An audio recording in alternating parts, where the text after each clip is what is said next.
Hello, I'm Margaret from Adam Designs, and I've been recently collaborating with Flamingo Fabrics. So we now have the Avie pattern, and we're now going to do a demonstration on how to make the Avie bag. We've already cut out the pieces, so what we're going to do now is fuse the outer fabric to the H640, which is what we've used for this particular bag.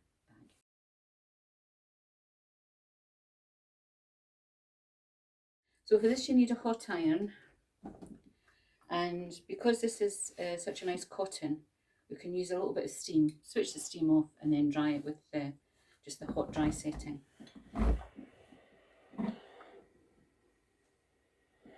It's a bit like pressing, you don't do backwards and forwards ironing on this.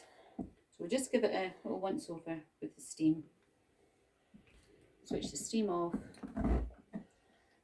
and then kind of dry it off.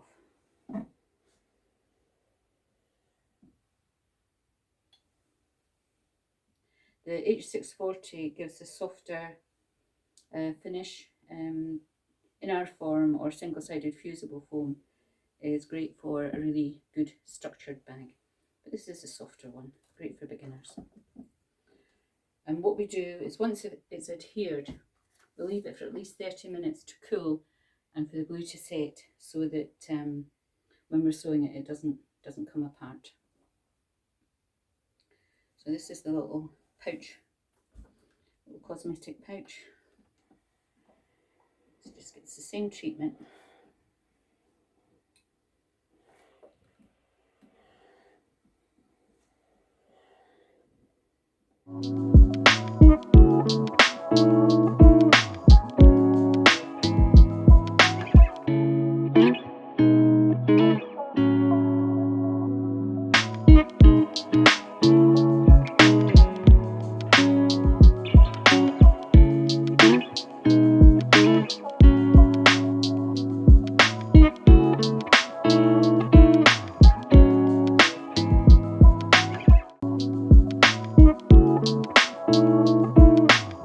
To fit a zip to an inner pocket on the Avie bag, and with the zip overlay tool this is a very easy task. With your ruler, find the centre of the body of the bag, the centre of the zip pocket, and match it with the centre of the tool, and with a marker pen we mark in a rectangle.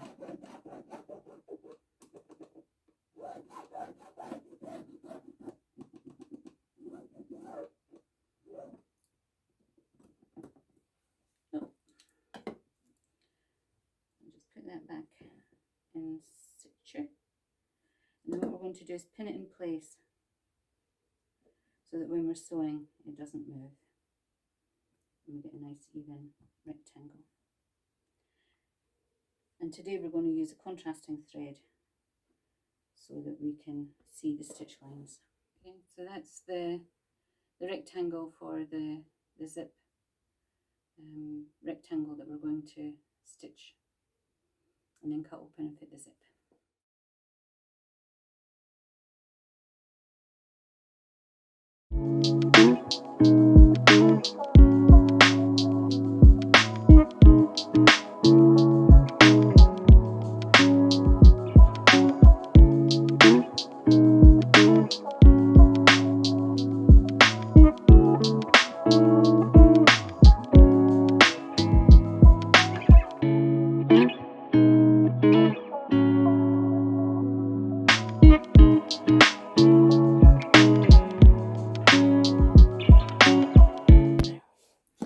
So we'll just fold this in half, get it level, do a little snip in the centre, open it up and cut down the middle. If you don't feel confident doing this, you can draw a line to follow. Cut right into the corner without touching the stitches. And that gives you a nice neat corner. Almost to the end. And your little Y snip into the corner. and into the corner. So now we're going to press that open. So now what we're going to do is press this to seal the stitches, and it also takes out the heat erasable marker pen. We feed this through, and this is why it's called a letterbox opening, because it opens up like a letterbox. Pull that through.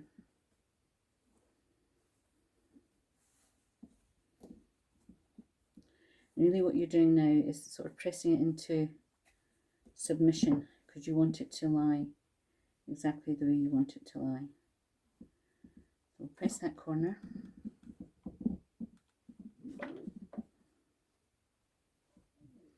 Come along the stitch line. We're going to pull that open to remove the wrinkles.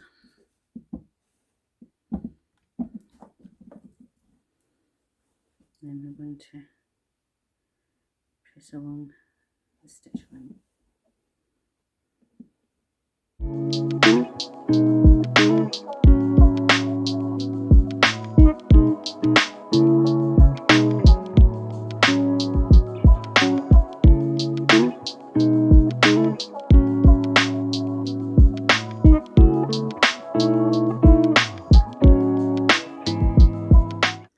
So we're ready to fit the zip now. And again, I'm going to use a contrasting zip so that you can see what I'm doing. There's a lot of different ways to fit zips. Some people use glue, some people use pins, some people go freestyle. I put the little metal bit inside the zip bit so you have no chance of sewing over it, because that can not just break your needle, but it can put your machine out of alignment. So just pin that in place, pull it straight, and as you can see I tend to use a longer zip than is needed, because it gives you that freedom to manipulate the zip.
So now we're just going to press the zip. Again, that sets the stitches and neatens it as well.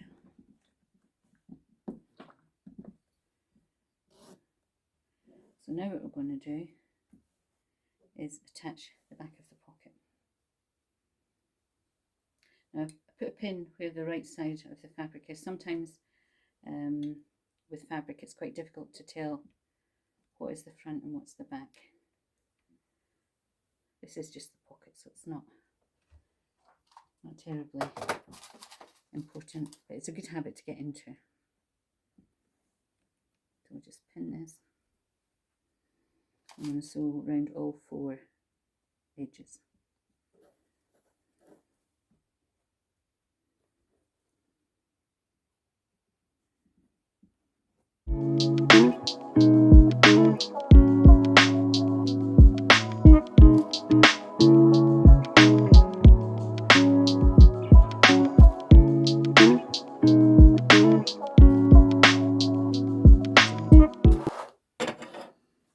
So now we're going to stitch the pocket. What you have to be careful of is that you don't snag the main lining.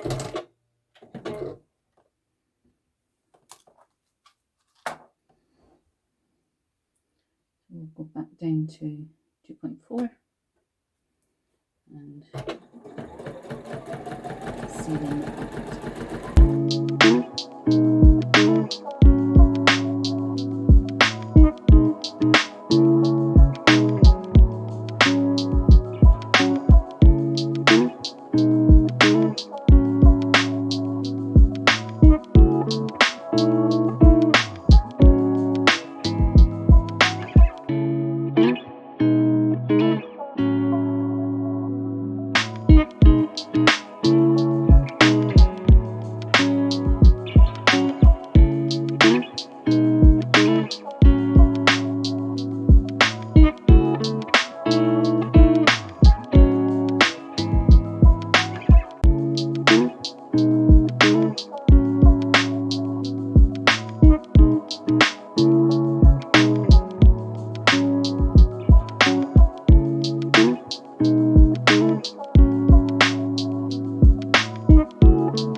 Now what we're going to do is stitch the darts, and that's what gives the Avie bag its shape. And when we do the darts, I always stitch from the open side to the closed side. And just make sure when you're doing this, you're making sure the wrong side is to the wrong side. It's not the first time I've had to unpick them. So we'll just do that with all 4 sides of the lining.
Okay, so we have the flap now, and on this design we have piping.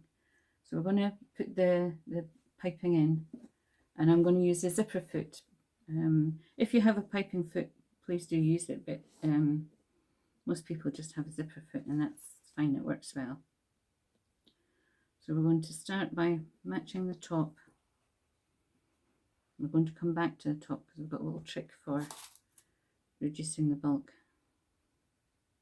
I'm just going to pin this round. You pin the flange to the edge and then match up the edges.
Okay, one of the useful tools that we have in our portfolio is the turner outer tool.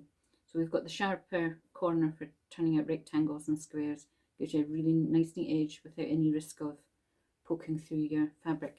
And we use the curve edge for straightening out curves on bag flaps, and we just push that in, push it round, and it gives you a nice smooth edge. There's no straight bits, so we have a nice curve on our flap.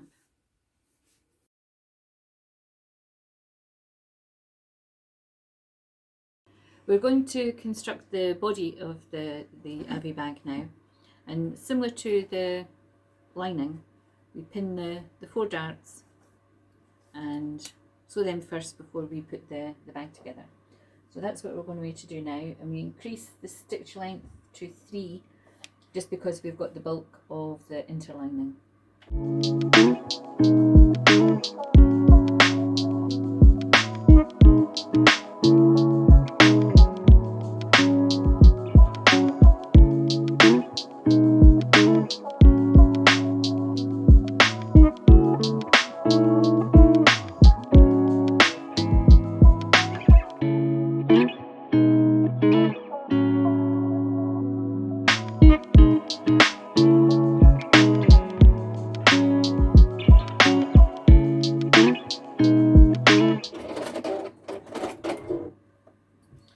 So now we have the 4 darts done.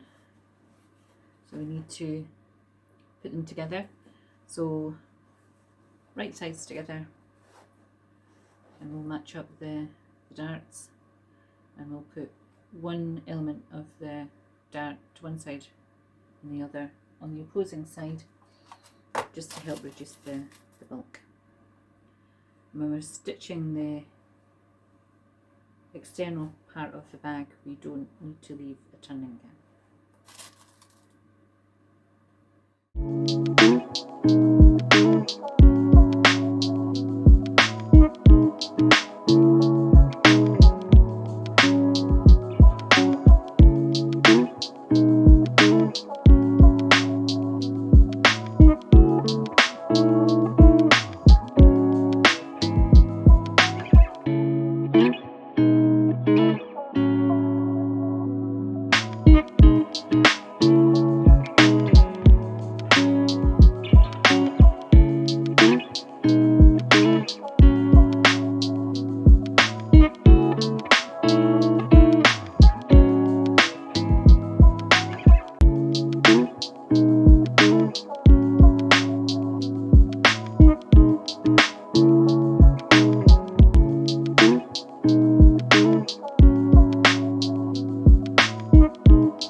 So now we've got the flap, and we'll decide we'll have that as the front, and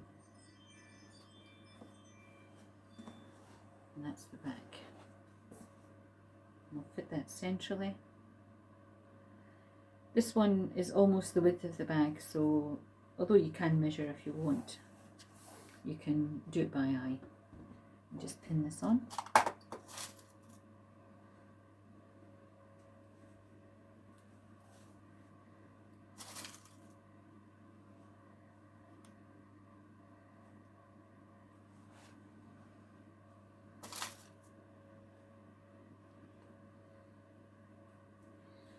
Another thing we're going to fit is the end tapes.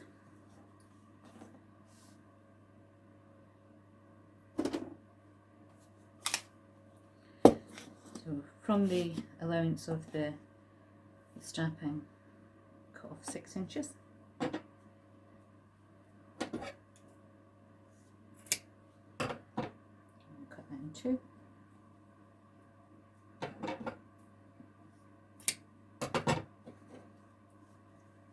Sort the strap out shortly.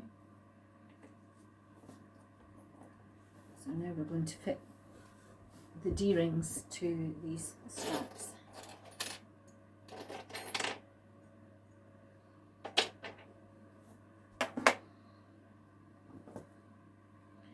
So what we're going to do is make sure that the joint part is on the inside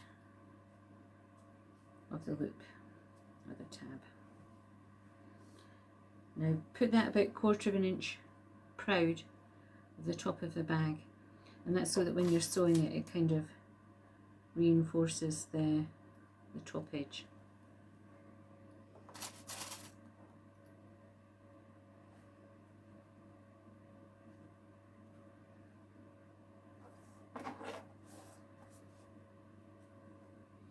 So there's that joint. Just fold that over, pin that centrally over the side seam, but leaving it about 1/4 of an inch proud.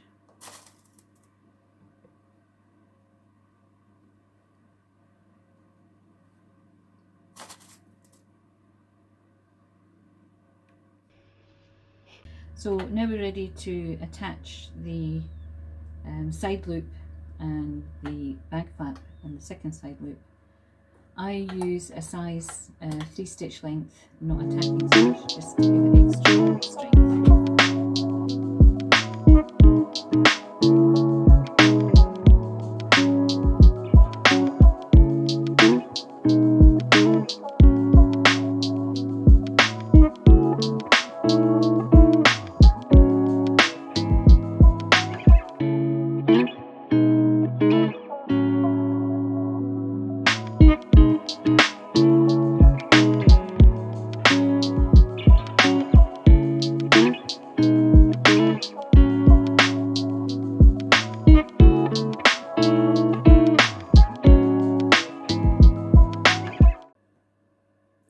Right, what we're going to do now is fit the aperture and the turn lock. So on the flap, we're going to measure where we want to fit the aperture to. So we're going to just make sure that's straight, usually about 1.5 inches up, and we're going to mark that at the 4.5 inch spot, which is there. And using the back plate, we use that as a template, and we mark the inner circle or oval.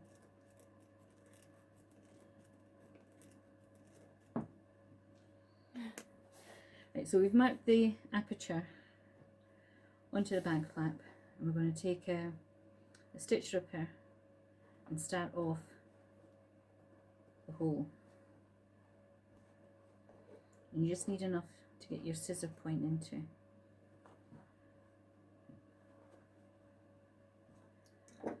And you need scissors that cut right to the tip.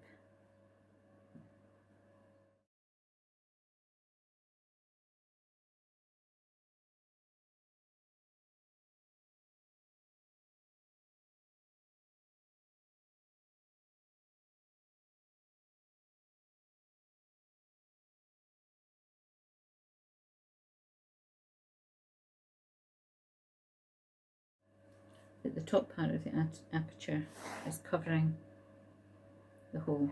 I just need to do a little bit of tidying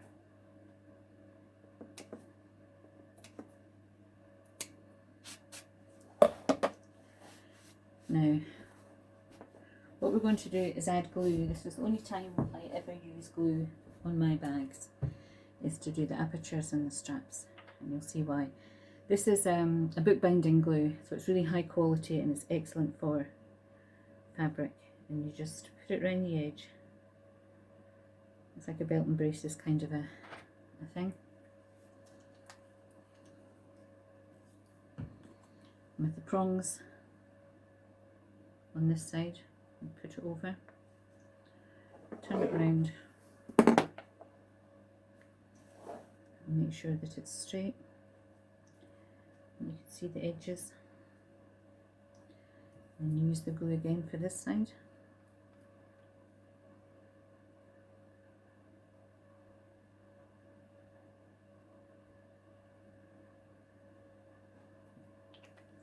As I say, the only time that I use glue on bags is for this purpose. And I would always recommend that you use the bookbinding glue, because PVA glue has a different effect. Great for paper, not for fabric. Push the prongs down, so nice and flat.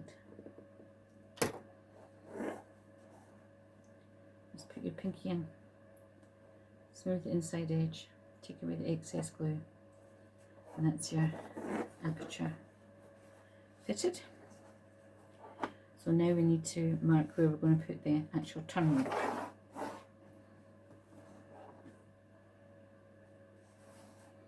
So again, using your marker pen and using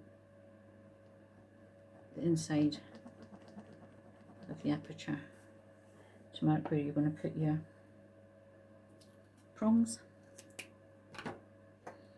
Now, one of the things that you've got to do to make sure that you don't slip, just just put a needle through or a pin, and that way if you slip, it's stopped by the pin.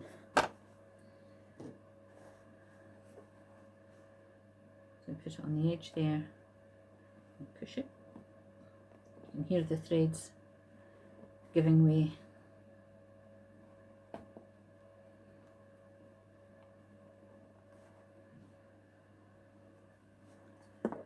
And I'll put the prong in.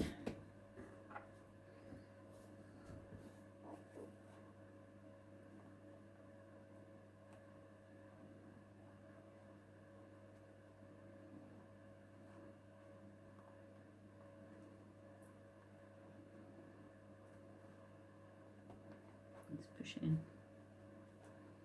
Nice and firm. Now here's an excellent tool for your turn lock. It's we call it Joe's Gizmo, and it was designed for fitting turn locks. Normally when you're fitting a turn lock, you're turning this over. I can just show you. You're turning it over and kind of fighting with it on the desktop while you try and fit the washer, and that is really awkward.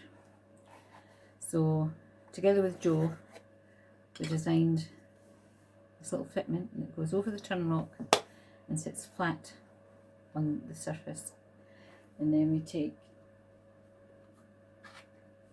the washer and we put the washer over the prongs, and we've now got a flat surface so that when we push the prongs out, they don't go further than they need to.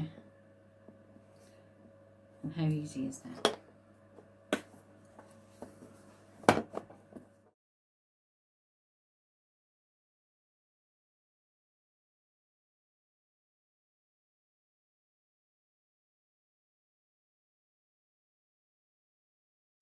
So we have the lining,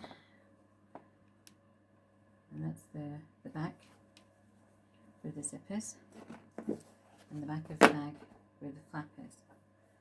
So the bag goes right side to the right side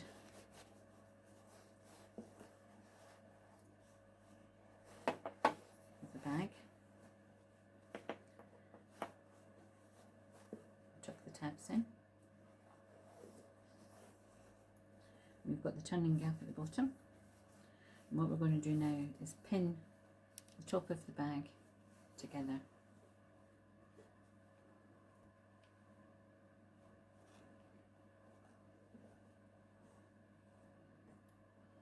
So we'll match up the side seam and put it to the dead centre of the tab.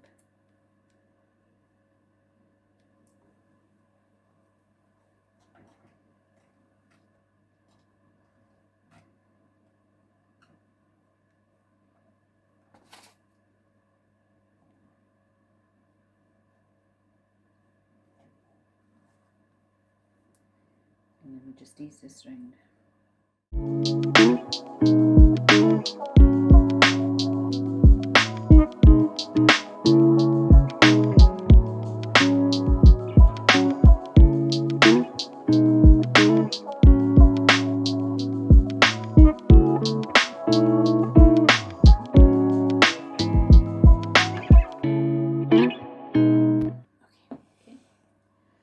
So now we're going to attach the lining to the bag, right sides together.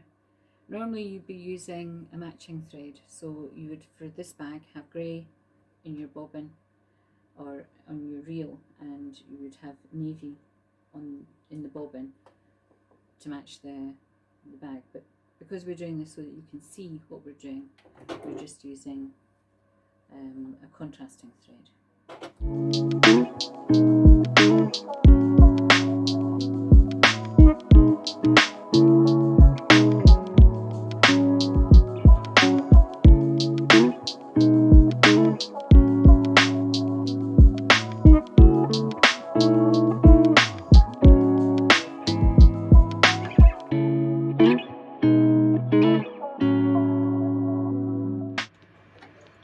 And that's it done. Attaching one to the other. So now we're going to turn it through. So we have the turning gap at the bottom. And we just squish the inside of the bag so that it comes through the turning gap.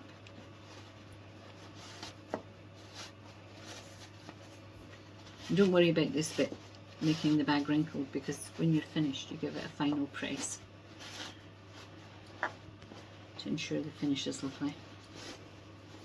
And there we have the lining outside, and we're going to push it to the inside.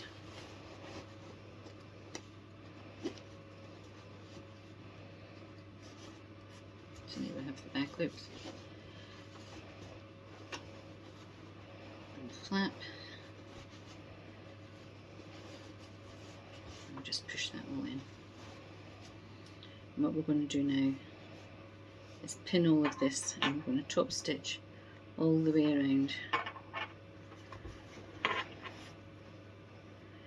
And what we want to do is make sure that the lining is on the inside and doesn't show through the top. And there's a little pinning technique that helps you with that, and that is if you push the pin straight through and push it that way, it pulls it down just a tiny bit, and that helps keep that lining from showing.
What you would do now is give that a really good press.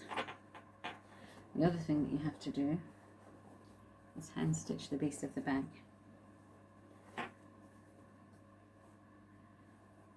Some people machine stitch it, but even on my smallest, daintiest, least expensive bags, I still hand stitch this bit. It just gives such a professional finish to the bag, and you can use a slip stitch if you like, but I prefer using a ladder stitch, which is a very neat technique and lets the seam lie flat and there are no stitches showing. So we'll just tuck that in out the way just now, and we'll finish doing the strap.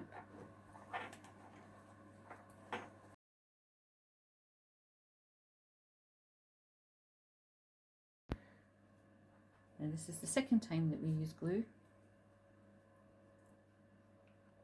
and this is to seal the edges of the strap, and the reason that we do that is so that we don't have to treble fold the raw edge in, because it's very bulky for your sewing machine and for the look of the straps.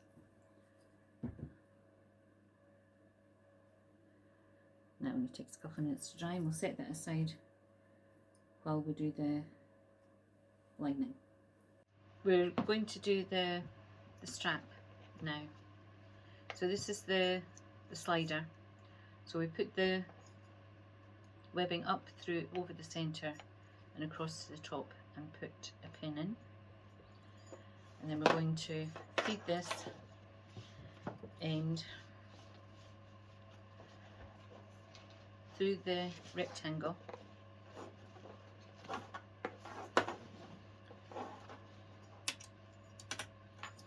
We're going to come round. This is two-sided webbing, so you don't have to worry about which side is which, but just make sure you don't twist it. So we're going up and over and through.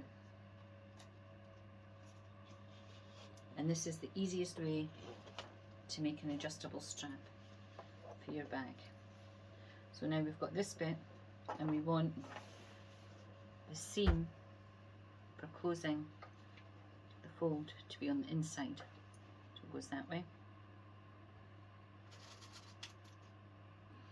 Just put a pin in it to hold it. Now we're going to just keep using the navy thread that we've got on the machine. But you find that with the webbing, if you use whatever colour, whether it's red, green, purple, the same colour thread, the stitching just melts into the background and you don't see it.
So we're now going to do the little pouch that goes with the Avie bag, and a lot of the principles of making little pouch will relate to bigger pouch bags, cosmetic bags, toiletry bags, so it's quite a handy little project to practice on. So we have the fabric, the outside fabric facing up, the zip facing down, and then the lining on the top, making a sandwich. So we'll just pin that in to hold it in place, and we'll just move the zip pull out the way.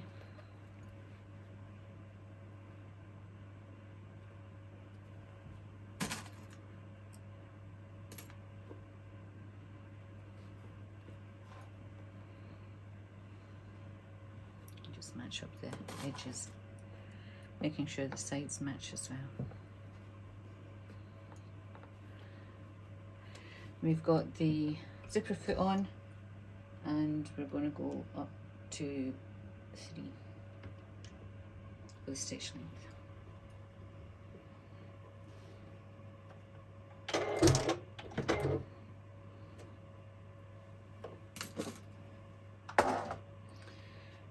Just forward a couple of stitches and then back tack as usual.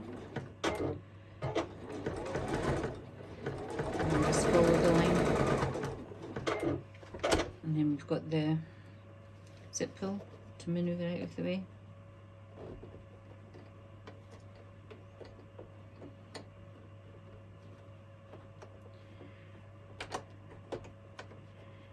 Doesn't want to. That's it. Put the foot back down again. Just make sure you're not running over any pins.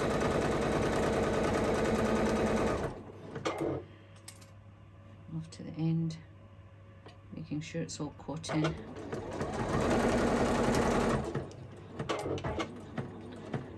back tacks.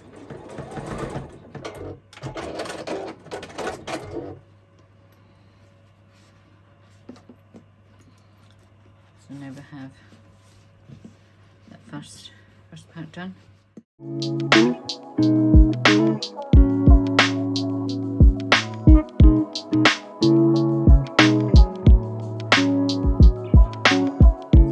Going to top stitch along here.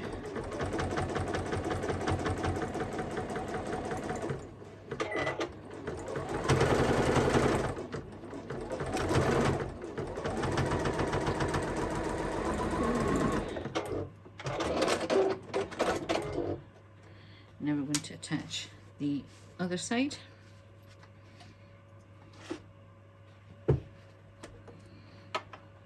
So it's right sides to right sides, and the lining underneath, making that sandwich. I'm just trying to make sure that it all matches.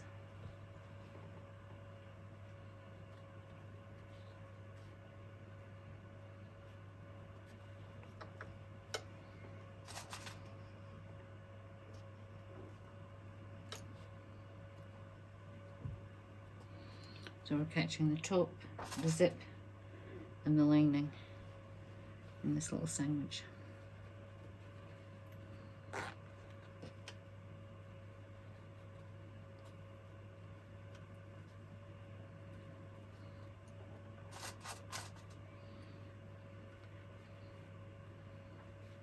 And just remember, we've got to keep it all in line, and that we've got the zip pull in there that we'll need to move.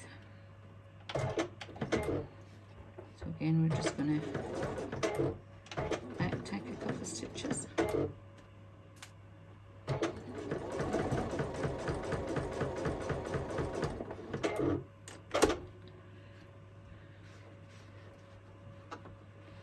Just move the zip pull out of the way. Foot back down again.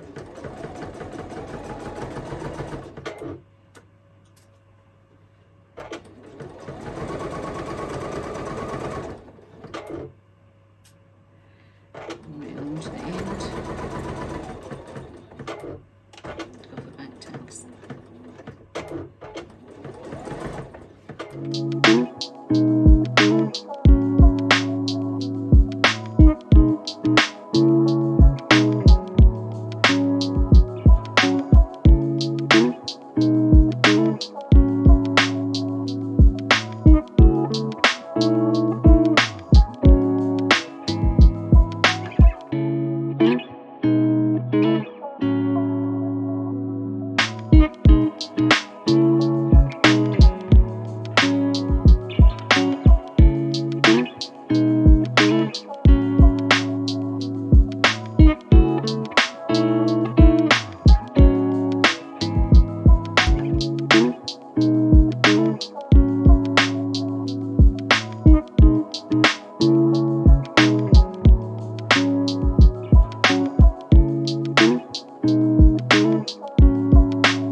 bye.